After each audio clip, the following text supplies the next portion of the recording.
শিবিরকে বলছি ৭১ স্বীকার করে যে ঠিক আছে মুক্তিযুদ্ধ হয়েছিল, ঠিক আছে আমাদের পূর্বপুরুষরা ভুল করছিল। আমরা এখন আমি কইতাছি এটা কেমন, এটা তো অন্যরকম, এটা তো মস্করা করা জাতির সাথে। আমি কথাটা যদি ভুল করে তাই ৪৭ থেকে ২৪ পর্যন্ত ওইটা হলো মস্করা।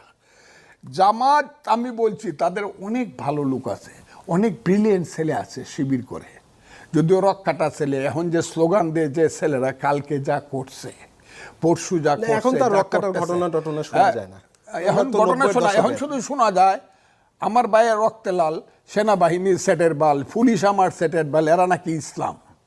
এদের মেয়েরাই স্লোগান দেয়। ওই গাছের ডালে কাওয়া কালকে এই স্লোগানগুলা দিছে, এরা নাকি শিবির, এরা নাকি ইসলাম, এরা নাকি আউযুবিল্লাহি মিনাশ শাইতানির রাজিম বিসমিল্লাহির রহমানির রহিম। এইরকম আরো অনেকেই অবশ্যই। আর কে আছে? আর না, এই শিবিরে করছে কালকে সব, পরশু দিনের চা। এরপরে পুলিশের উপর